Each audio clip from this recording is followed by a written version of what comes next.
S'il y a une contrée mystérieuse entre toutes, c'est bien cette région du pôle Nord dont l'inconnu exerce une si grande attraction, qui fait naître des illusions si généreuses et ne livre à même ses secrets qu'au prix de tant de sacrifices héroïques, de tant d'efforts, de tant de deuil.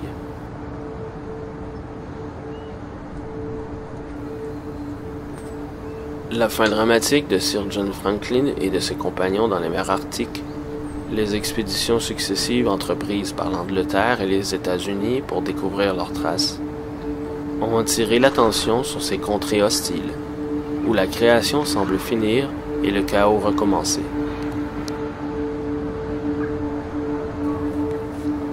Le capitaine McClintock constata en 1859 que les équipages de l'Ereb et de la Terreur avaient péri misérablement.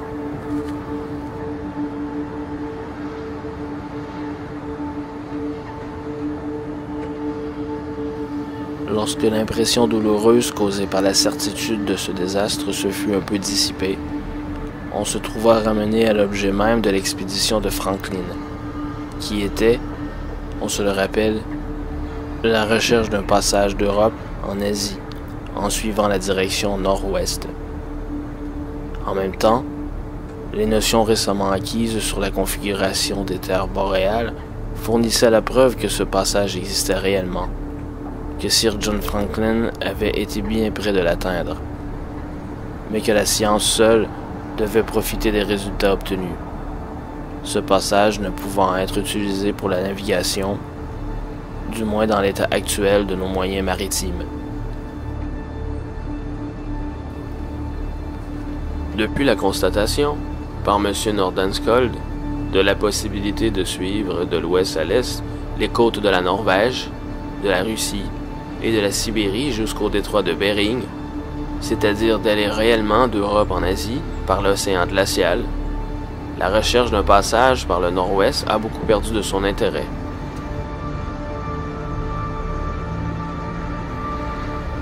Toutefois, un grand pas a été fait dans la connaissance des régions circumpolaires.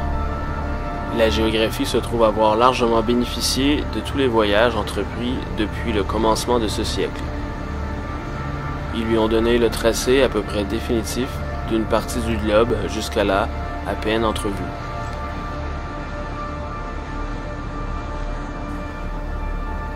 Ce n'est pas tout.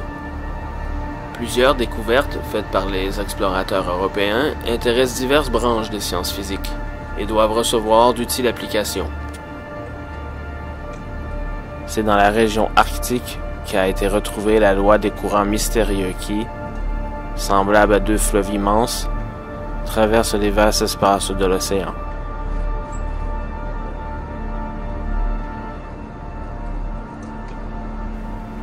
Le Gulf Stream et l'Ice Stream. C'est le courant chaud qui s'élève au nord et le courant glacé qui en descend. C'est dans la terre de Boothia que les deux Ross ont atteint pour la première fois le pôle magnétique, ce point central autour duquel tourne l'aiguille de la boussole sur une moitié de l'hémisphère nord.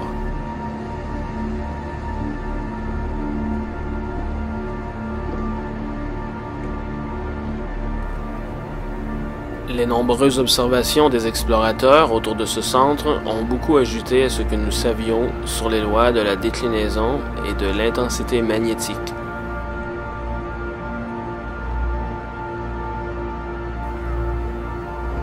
Les régions polaires offrent à l'imagination un attrait irrésistible.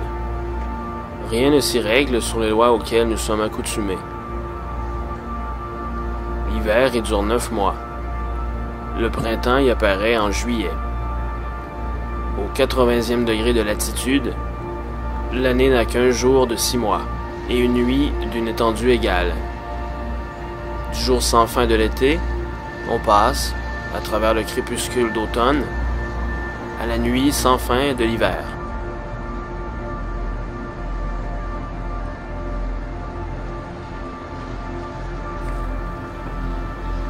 Les fleuves, s'arrêtant dans leur marche, donnent naissance à d'immenses glaciers, auprès desquels ceux des Alpes ne sont que des miniatures, et de ces glaciers se détachent incessamment d'énormes montagnes, que les courants charrient.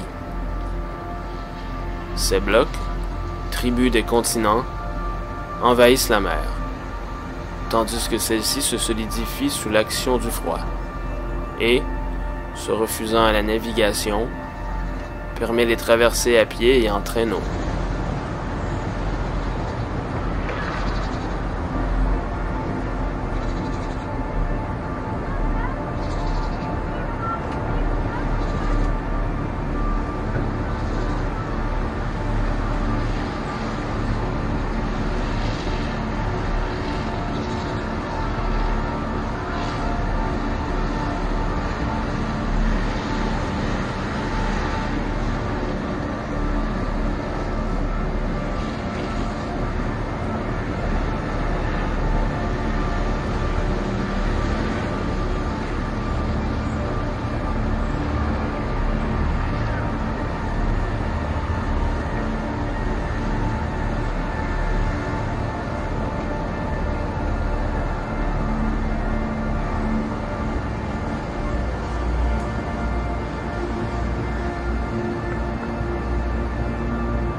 Après les nuits du solstice d'hiver, lorsque la pâle étoile du jour a reparu dans le ciel, c'est le phénomène de la parélie, qui se produit le plus souvent avec 2 ou 3 faux soleils, quelquefois avec 4, avec 8 et même 16 spectres lumineux qui deviennent les centres d'autant de circonférences. Parfois même, horizontale au lieu d'être verticale, elle entoure le spectateur d'une multitude d'images solaires et le transporte comme sous un dôme, dont le pourtour serait illuminé par des lanternes vénitiennes. Il semble, en ces contrées, que la nature ait voulu dire à l'homme « Tu n'iras pas plus loin ».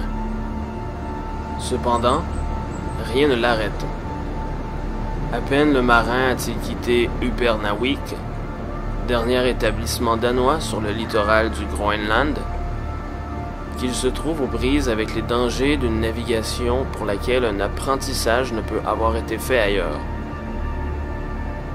Aux tempêtes qui se déchaînent sur toutes les mers, s'ajoutent ici des périls inaccoutumés.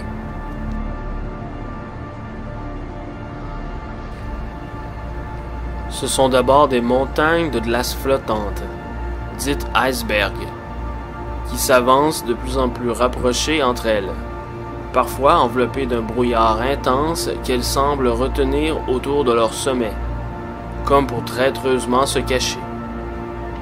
De ces masses glacées, il y en a qui ont jusqu'à 100 mètres et même de 200 mètres d'élévation au-dessus de l'eau, ce qui suppose une hauteur totale de 600 à 1000 mètres. Ross a mesuré un de ces icebergs qui, dressant au-dessus de l'eau sa tête menaçante, à une hauteur de 100 mètres, présentait un développement de 400 mètres de longueur. Malheur aux navires qui n'évitent pas la rencontre de ces colosses, de ces léviathans de la mer polaire. Plus d'un baleinier à la robuste membrure a été écrasé comme une coquille de noix entre 2 icebergs qui se rencontraient.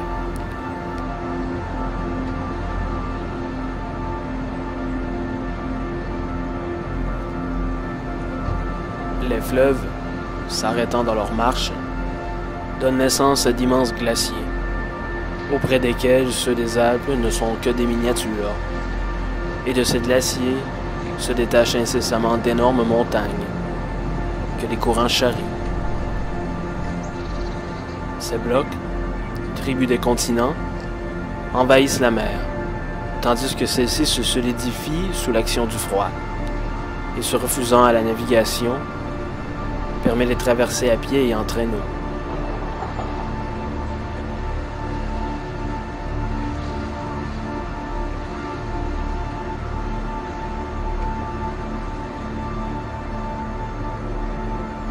On voit là des aurores boréales, accompagnées d'étranges phénomènes météorologiques. L'aurore boréale s'évanouit-elle, la lune radieuse demeure. Une lune infatigable qui ignore son coucher. Une lune victorieuse qui transforme en jour les longues nuits du solstice d'hiver. Tantôt, reine du jour et de la nuit, elle s'entoure de halos et de grandes couronnes d'or. Tantôt, comme si elle se mirait coquettement dans plusieurs glaces, elle se multiplie par le mirage de la parasélène.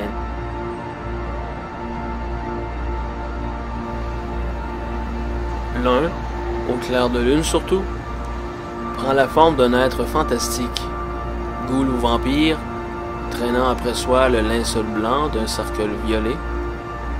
Un autre rappelle une de ces pyramides où les pharaons dorment depuis des siècles leur dernier sommeil.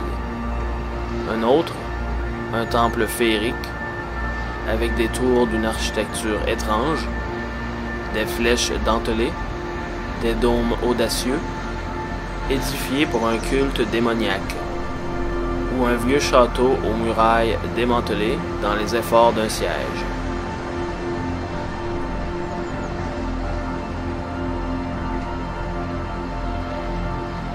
Tout dans ces régions présente un saisissant contraste avec le monde dans lequel nous vivons. Nous venons de dire que sous le 80e degré, un jour de 6 mois succède à une nuit d'une égale durée. Il convient de préciser. Sous le 80e parallèle, le soleil se maintient sur l'horizon pendant 134 jours et reste couché pendant 127 jours.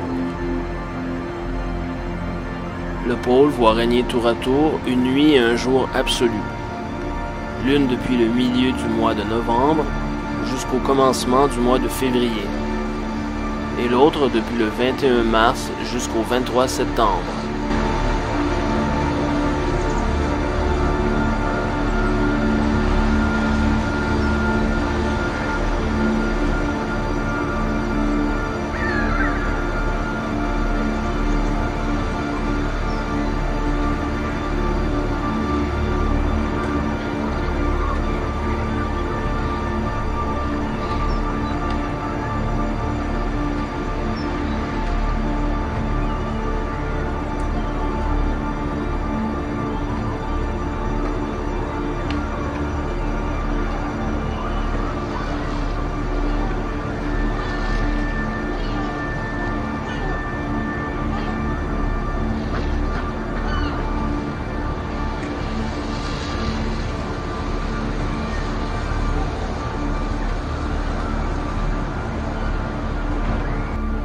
Le crépuscule polaire n'est pas le phénomène le moins remarquable et le moins curieux qu'offrent ces contrées lointaines. On sait que le crépuscule est dû à la réfraction, par l'atmosphère, des rayons du soleil abaissés au-dessous de l'horizon.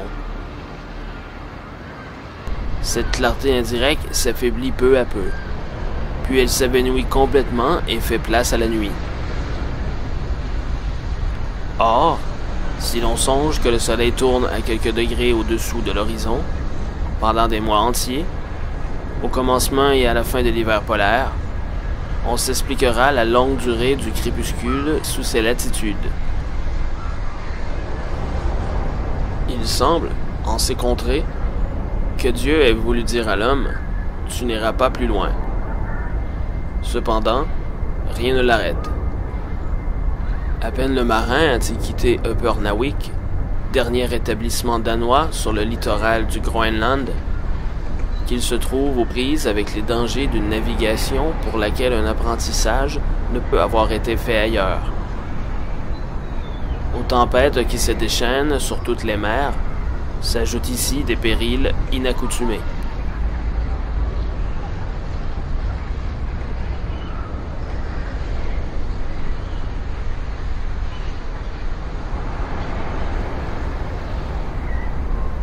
Tel bloc offre l'image d'une ville maudite qui s'écroule, sous la foudre invisible d'un châtiment divin. Dans une autre direction se présente un assemblage de cavernes mystérieuses, d'antres profonds, dont quelques esprits jaloux semblent avoir interdit l'entrée par un entassement capricieux de stalactites gigantesques. Il y a de vastes portiques béants qui paraissent s'ouvrir sur des gouffres noirs d'ombre, des arcs dont la hardiesse pourrait défier celle de l'arc-en-ciel. Tel cône se tient renversé sur son sommet par une puissance occulte, qui se rit de toute loi d'équilibre. Une large table, pareille à un autel de sacrifice druidique, est couchée horizontalement sur 2 blocs qui lui servent de base. Tout à coup, au sein du calme, un bruit formidable, semblable à la détonation de 100 pièces d'artillerie ou à un roulement de tonnerre, annonce le travail de désagrégation qui s'accomplit dans le glacier.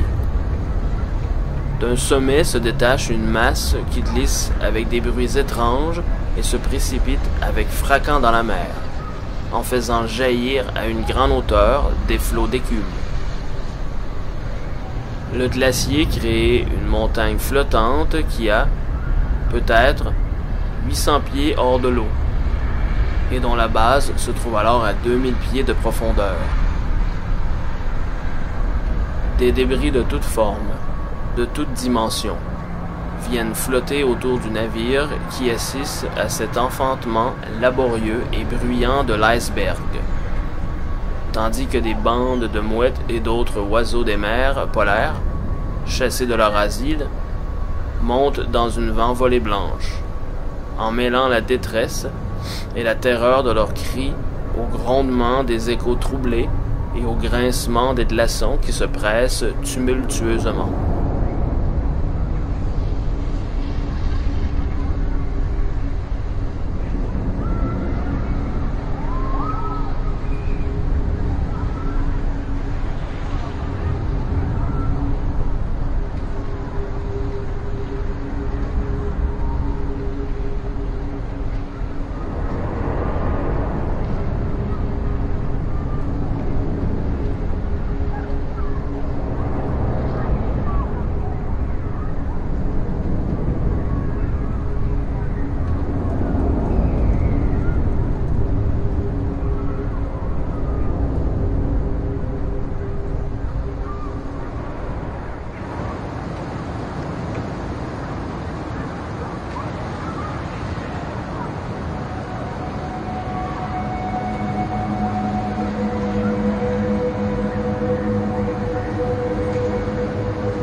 Et ce n'est pas le seul péril à craindre. Parmi ces icebergs, il y en a qui, datant de plusieurs saisons, sont crevassés par les dégels de l'été, minés par les attaques de la mer, évidés et percés à jour comme des clochers de cathédrales gothiques. Le moindre choc, la détonation d'une arme à feu, même un cri d'effroi, peuvent produire une commotion et un effondrement fatal.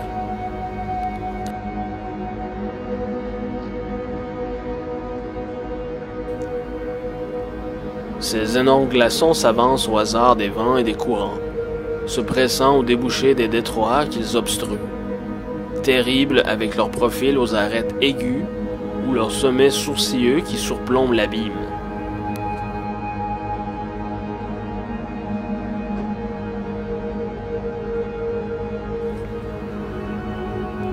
L'hiver est précoce dans ces régions mortes. Au mois d'août, la neige commence à tomber. Des vents impétueux la soulèvent et la chassent en masse épaisse, qui tournoient comme des trombes, dans un ciel de nuages noirs. Les vents qui portent sur leurs ailes cette épouvantable bourrasque remuent à ce moment l'océan polaire jusque dans ses profondeurs.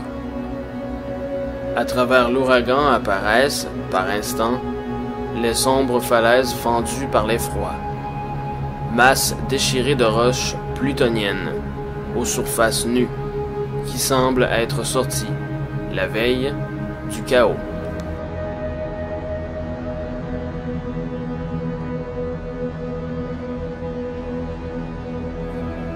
De distance en distance s'élèvent, le long des côtes, les glaciers immenses, véritables remparts de cristal, dominant de plus de 100 mètres le niveau des eaux et miroitant aux dernières lueurs du jour d'été.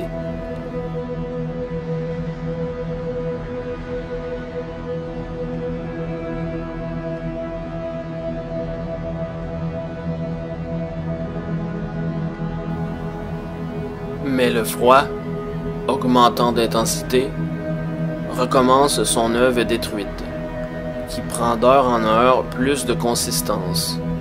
Quelques jours suffisent pour donner à la glace une épaisseur de plusieurs pieds. Dès lors, l'hiver a vaincu. Aux éthers, îles et détroits, tout se confond et ne forme plus qu'une immense solitude glacée.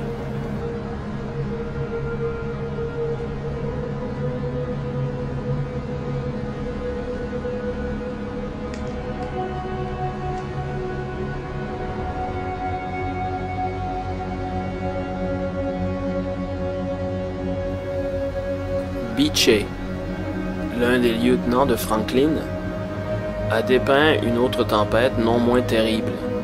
Celle-là, au milieu des glaçons flottants et désagrégés. Il n'est pas de langage humain, dit-il, qui puisse peindre la terrifiante grandeur des effets produits par la collision des glaces de ce tempétueux océan.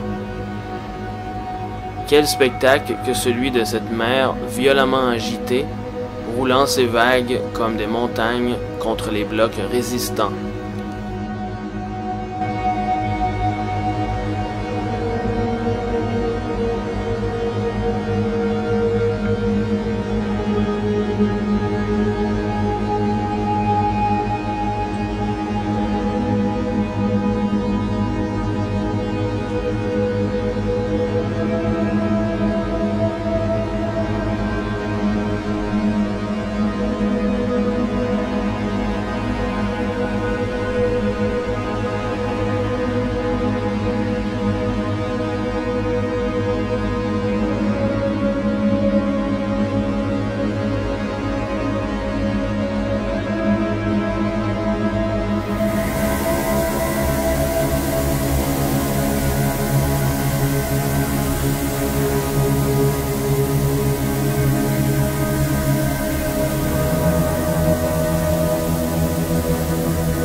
On imagine difficilement l'horreur d'une pareille tourmente.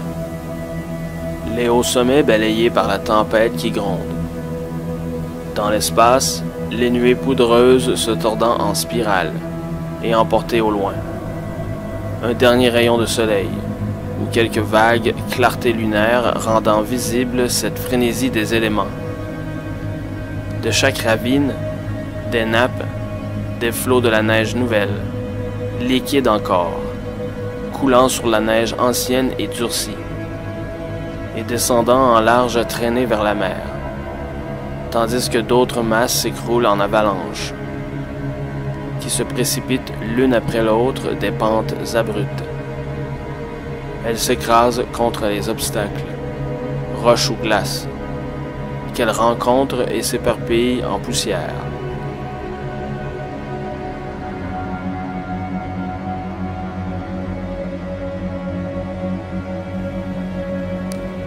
Quand elle vient se heurter à ces masses qu'elle a mises en mouvement avec une violence égale à la sienne, l'effet devient prodigieux.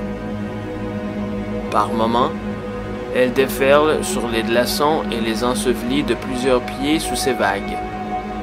Et le moment d'après, ces mêmes blocs, s'efforçant de remonter à sa surface, font rejaillir les flots autour d'eux pendant que chaque masse distincte, se roulant dans son lit bouleversé, se heurte à la plus rapprochée et engage avec elle une lutte d'extermination. L'une des deux doit être brisée ou se superposer à l'autre.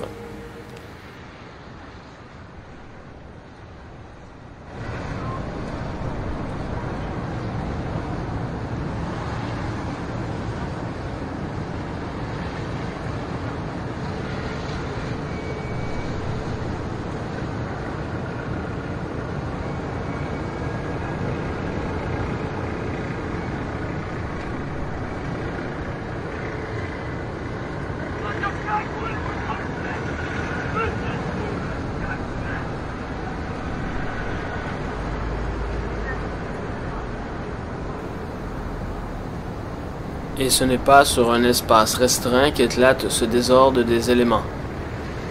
Il se développe aussi loin que la vue peut s'étendre. Quand, se détournant de ces scènes convulsives, l'œil se reporte à l'aspect étrange que la réverbération des glaces donne au ciel, où, dans le calme d'une atmosphère argentée, semble briller une clarté surnaturelle. Lorsqu'il voit cette voûte lumineuse bordée par un vaste horizon d'épaisses ténèbres et de nuées orageuses, comme un rempart qu'il n'est pas donné à l'homme de franchir, on comprend facilement quelle sensation de respect et de crainte imprime à l'âme une telle grandeur.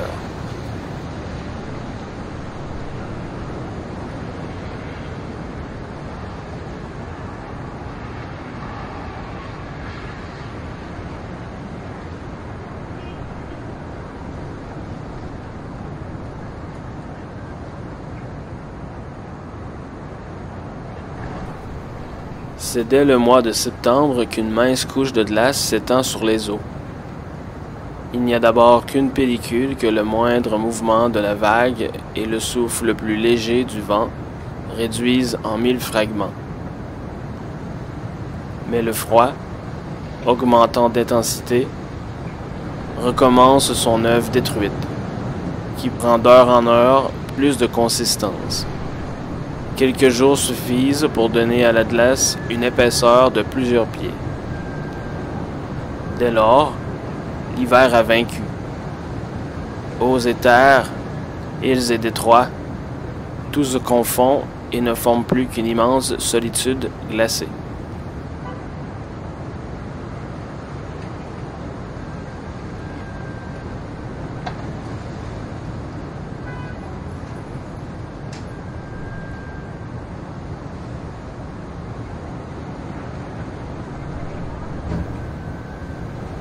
Le docteur Hayes a été plus d'une fois le témoin terrifié des tempêtes qui désagrègent les champs de glace et mettent les blocs en mouvement.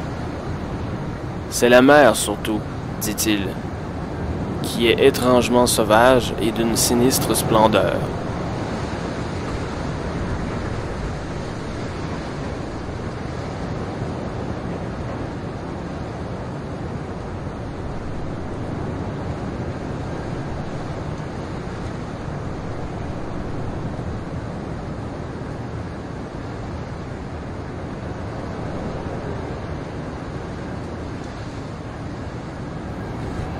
L'eau, fouettée par l'ouragan, rejaillit en gerbes immenses qui retombent avec bruit sur les hauts sommets des icebergs.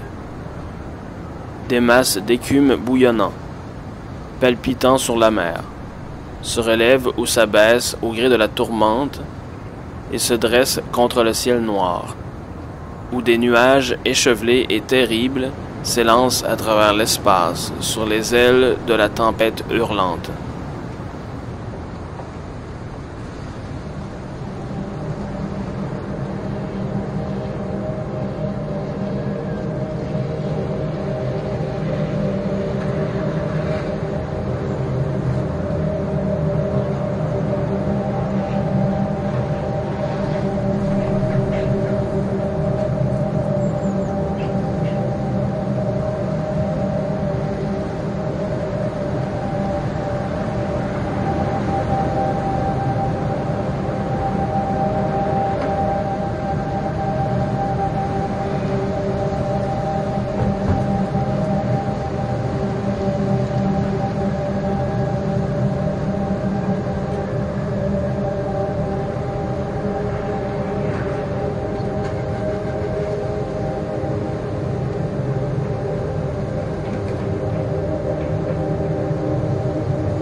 La terre et la mer mugissent sourdement.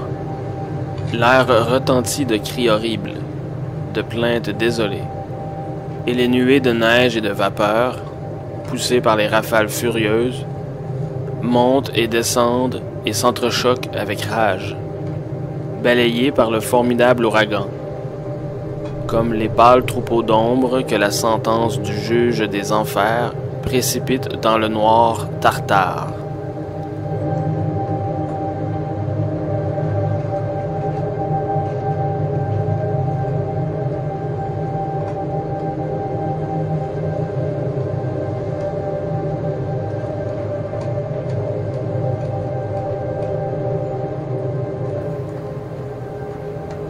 Et ce n'est pas sur un espace restreint qu'éclate ce désordre des éléments.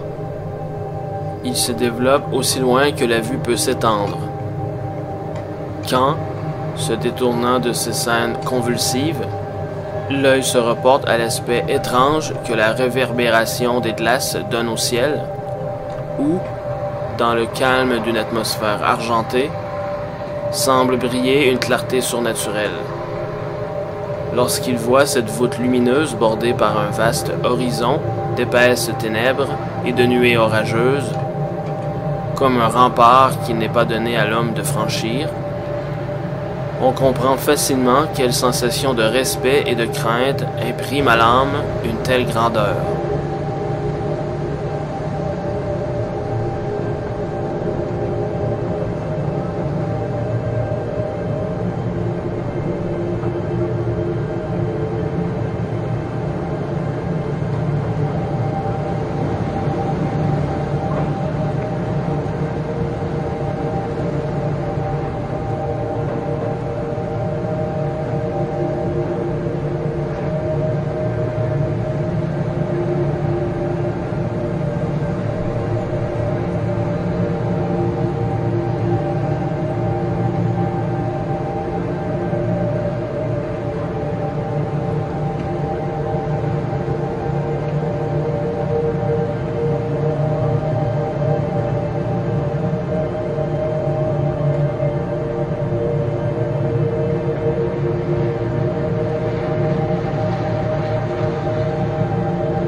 lieutenant Payer, dans la relation de son voyage au nord de la Nouvelle-Zambie, dit qu'en automne, lorsque les glaces, n'ayant qu'une épaisseur médiocre, n'ont pas encore formé leur entablement aux soudures puissantes, les révolutions du pack sont accompagnées de bruits sourds. Mais, ajoute-t-il, avec les progrès du froid, le fracas devient un véritable hurlement de rage.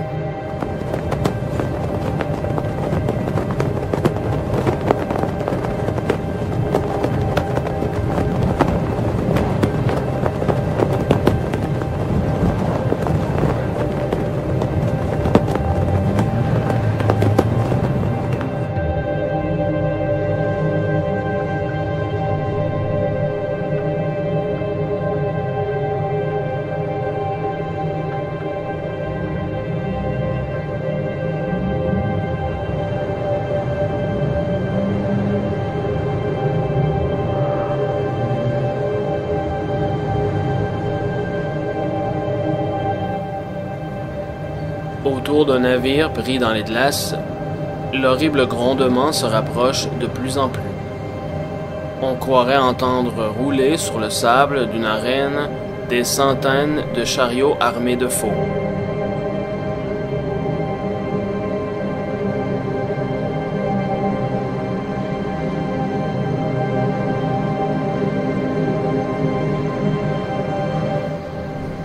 L'intensité de la pression ne cesse de s'accroître. Déjà l'Atlas a des mouvements de trépidation qui se communiquent au navire. Elle gémit sur tous les tons imaginables, en commençant par un bruit analogue au sifflement de flèches innombrables, pour devenir bientôt, après un concert furieux, où les voix les plus aiguës et de l'apis mêlées aux plus graves.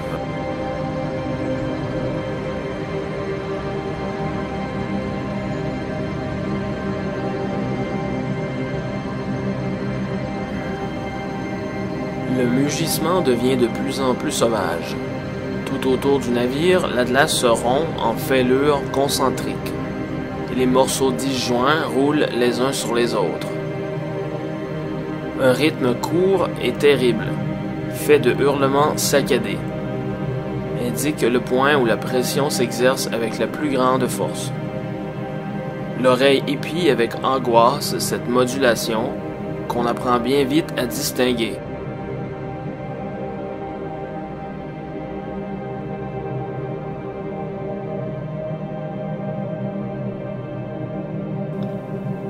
Survient un craquement.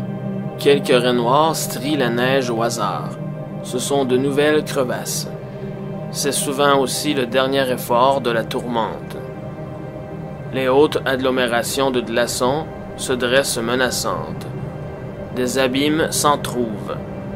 On voit les blocs se heurter, se briser, s'entasser les uns sur les autres comme mus par la main puissante des titans, essayant de nouveau d'escalader le ciel. Puis tout s'écroule avec le fracas d'une ville renversée d'un seul coup.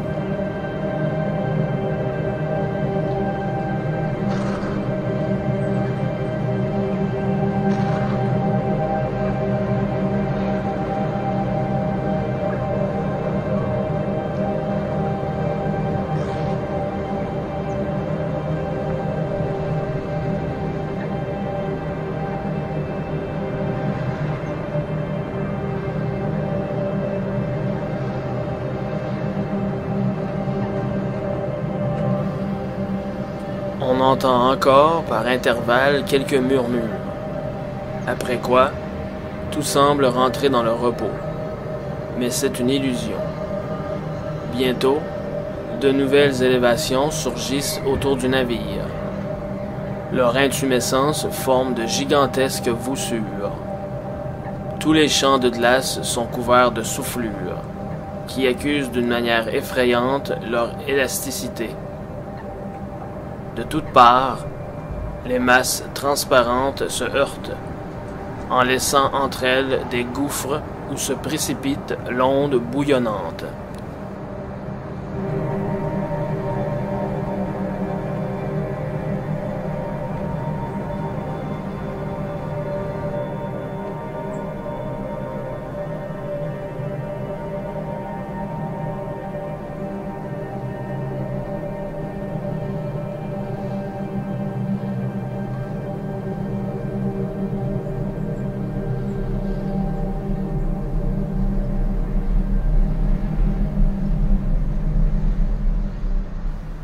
Lorsque le navire est arrivé, à travers 1000 périls, à la banquise glacée, de nouveaux dangers, d'incessantes fatigues, de dures épreuves se préparent pour son équipage. Il faudra péniblement tracer le chemin à suivre au milieu des débris amoncelés par les hivers. Ici, en cherchant, le long de la côte, un endroit où la glace n'est pas soudée au rivage. Plus loin, en sciant les glaçons qu'on ne peut contourner, ou même en les faisant sauter avec de la poudre. Ce labeur est rebutant, et longues sont les distances à parcourir. Rien n'assure qu'on pourra toujours avancer. La plaine glacée se solidifie. Elle enserre le navire d'une étreinte dont il lui sera impossible de se dégager. Ses membrures craquent, bien qu'elle ait été prudemment renforcée pour un voyage dans ces mers inhospitalières. Et si le pack, non donné à cet amas de glace entassés et attachés les unes aux autres, si le pack dérive, le navire, dont il a fait sa proie, est entraîné avec lui pendant des centaines de lieues, jusqu'à l'endroit où il lui plaira de s'arrêter.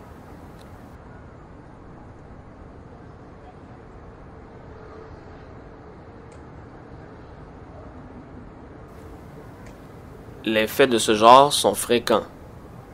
En 1849, 2 navires, l'Enterprise et l'Investigator, commandés par Sir James Ross, furent saisis dans un champ de glace de plus de 80 km de circonférence et entraînés à travers le détroit de Barrow, le détroit de Lancaster, puis dans toute la longueur de la mer de Baffin.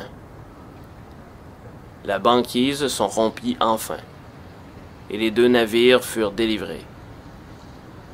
L'année suivante, 2 bâtiments américains de l'expédition de Grinnell, envoyés, sous les ordres du capitaine de Haven, à la recherche de Sir John Franklin, dérivèrent de la même manière, en suivant le même chemin.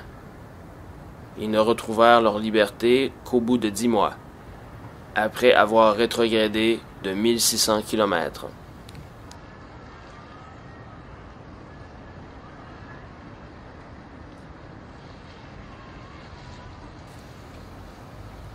C'est ainsi encore que McClintock fut retenu, en 1857, durant 9 mois, au milieu d'une île flottante de glace, avec laquelle son navire, le Fox, descendit de la hauteur de la baie de Melville jusqu'au-dessous du détroit de Davis.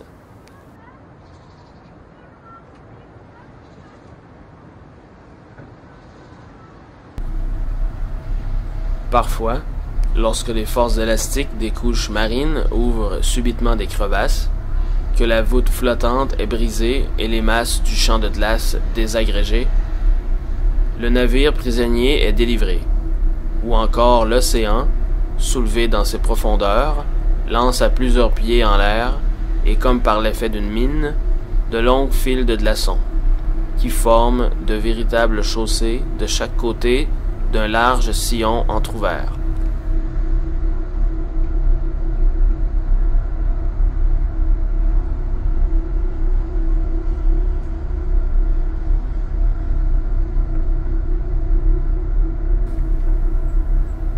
Il arrive que, par suite d'un subit changement de température, ou sous l'effort des marées, le champ de glace se disloque. Sa surface se brise en un grand nombre de morceaux. Il y en a d'énormes, qui aussitôt se heurtent violemment. Si un de leurs bords se soulève, c'est pour monter sur le glaçon en contact immédiat. Les glaçons s'entassent les uns sur les autres. Puis, au retour du froid et du calme, ces glaçons grands et petits se soudent et reforment une banquise nouvelle, inégale et rugueuse, hérissée d'aspérité. Ce n'est pas plus alors la banquise ordinaire, ce sont des hummocks.